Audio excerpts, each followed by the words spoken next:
Hello guys, तो कैसे हैं आप सभी। तो आज की कहानी शुरू करने से पहले अगर आप मेरे चैनल पर न्यू हैं तो प्लीज़ उसे सब्सक्राइब ज़रूर कीजिएगा। तो आज की कहानी शुरू करते हैं। अरे वाह, क्या सबक सिखाया है पत्नी ने अपने पति को। आज पूनम बाज़ार में अपने बच्चों के कपड़े लेने के लिए गई हुई थी, क्योंकि बच्चों की आगे की पढ़ाई के लिए उन्हें दूसरे शहर भेज रहे थे, जहां वो अब हॉस्टल में ही रहने वाले थे। तो कई जोड़ी कपड़े और बाकी ज़रूरत का सामान उन्हें दिलवाना था। सोचा बच्चों के बहाने थोड़ा घूमना भी हो जाएगा। बेटा सनी और बेटी रूही दोनों बोले, मम्मा पहले छोले भटूरे फिर शॉपिंग। तो मैंने कहा चलो ठीक है। वहाँ सामने एक छोटा सा रेस्टोरेंट था, तो मैं बच्चों को लेकर वहाँ गई। हमने खाने का ऑर्डर दिया, फिर खाना खाकर वहाँ से बाहर निकल ही रहे थे कि सामने से मेघा अपनी बेटी चिंकी के साथ आ रही थी। तो मुझे देखकर बोली, अब क्या हाल है तेरे, परसों हमारी सालगिरह पर विश भी नहीं किया तूने। तो पूनम एकदम से बोली, सच यार, पता नहीं कैसे याद ही नहीं रहा मुझे। तो मेघा बोली, पूनम याद नहीं रहा ये तो कोई बात नहीं होती। अरे दिनेश भैया आए थे, उनके साथ ही शुभकामनाएं भिजवा देती। वह तो मैंने तुझे इसलिए कुछ नहीं कहा क्योंकि भैया बोले कि तेरी तबीयत ठीक नहीं है, इसलिए तू नहीं आ पाई, नहीं तो ज़रूर आती।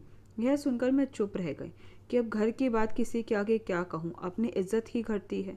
मेरा मूड खराब हो गया था, पर इसमें बच्चों को क्या कसूर। मेघा को बाय बोलकर बच्चों को कपड़े दिलवाकर घर आ गई, पर मन बहुत बेचैन था कि इन्होंने मुझे क्यों नहीं बताया। जब मैंने उनसे पूछा था कि आप कहाँ जा रहे हो, तो यह मुझसे बोले कि कोई ज़रूरी काम है, वहाँ जा रहा हूँ, किसी से मिलना है। आज रात को इन्हें फैक्ट्री से आने में थोड़ा लेट हो गया, तो मैंने बच्चों को खाना खिलाकर उन्हें कमरे में सोने के लिए भेज दिया। इतनी देर में यह आ गए। उन्होंने पूछा, बच्चे सो गए? तो मैंने कहा कि हाँ, अभी सोए हैं। फिर वह कहते कि चलो मेरा खाना भी लगा दो, बहुत ज़ोर से भूख लगी है। तो मैंने खाना लगा दिया और मैंने भी अपना खाना खा लिया। फिर हम दोनों अपने कमरे में आ गए। यह बेड पर लेटकर टीवी चलाकर न्यूज़ देखने लगे। तो मैंने कहा, आज बच्चों को कपड़े दिलवा कर लाई हूँ। उन्होंने कहा, अच्छा करा। तो मैंने कहा, वहाँ बाजार में मेघा मिली थी। यह सुनकर मेरे पति के चेहरे का रंग उड़ गया। उन्होंने पूछा, कुछ कह रही थी क्या वह? तो मैंने पूछा, हाँ, पूछ रही थी कि सालगिरह पर नहीं आई। फिर उन्होंने कहा, अरे हाँ, उस दिन तुम्हारा सिर दर्द था ना, इसलिए ही बस मैंने तुम्हें चलने के लिए नहीं कहा साथ में।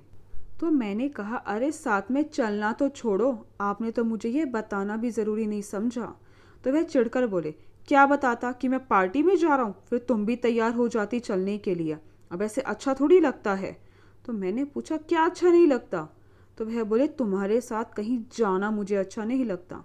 तो मैंने पूछा, क्यों?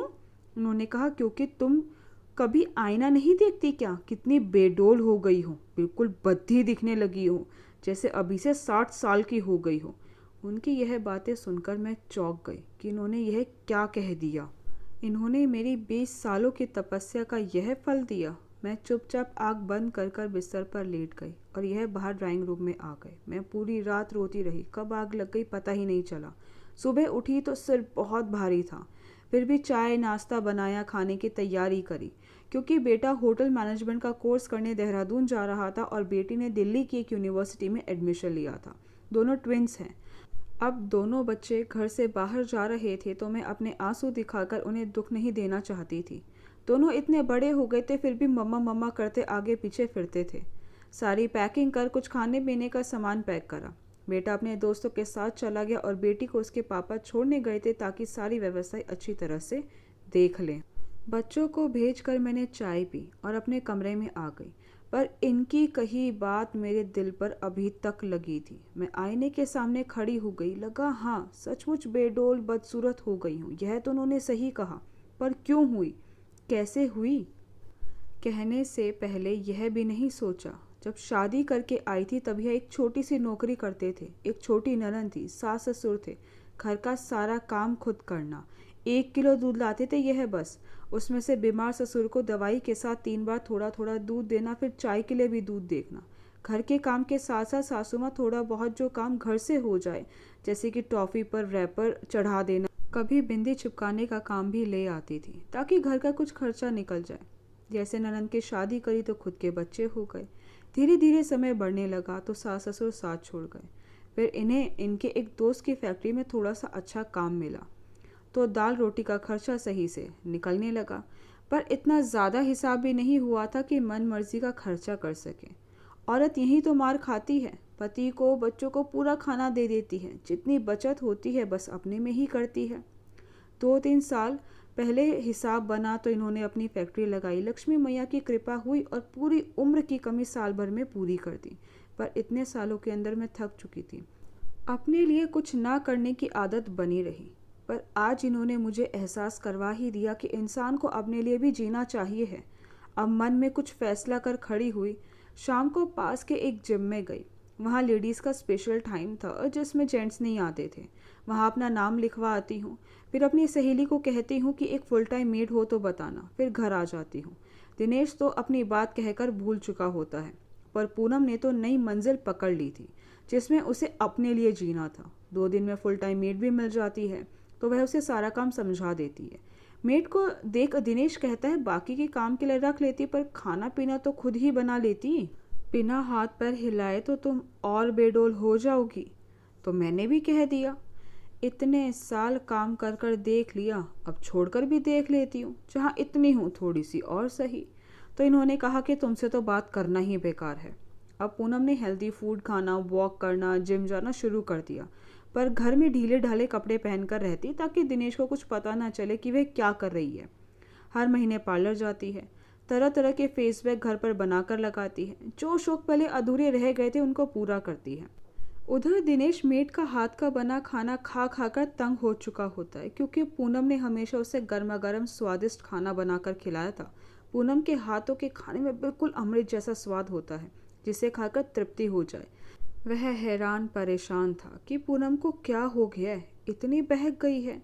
अब उसे मेरे आने जाने खाने पीने से कुछ फर्क ही नहीं पड़ता है।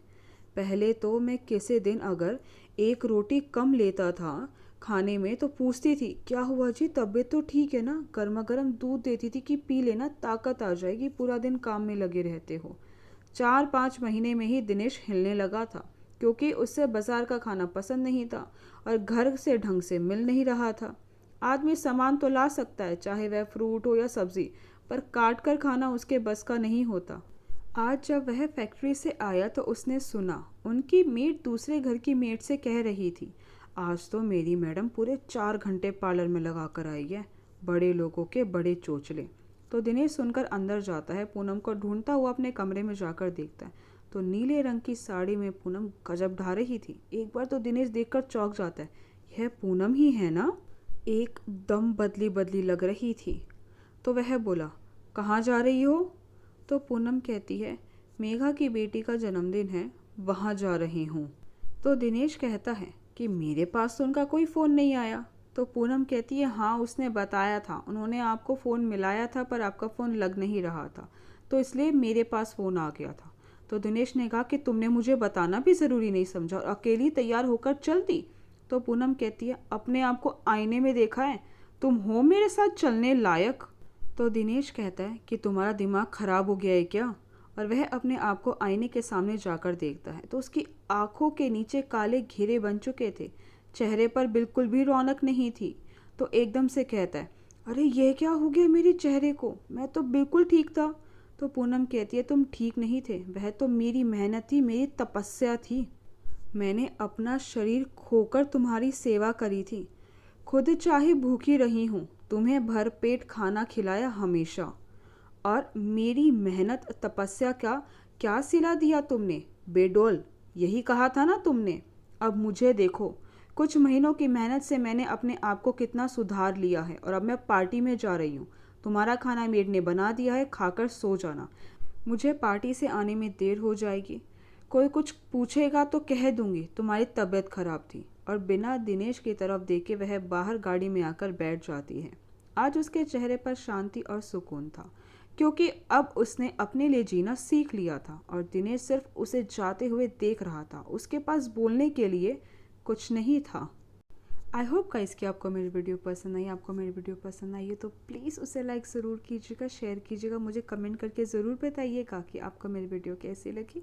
अगर आपने अभी तक मेरे चैनल को सब्सक्राइब नहीं किया है तो प्लीज़ उसे सब्सक्राइब ज़रूर कीजिएगा। Thank you so much guys मेरी वीडियो देखने के लिए।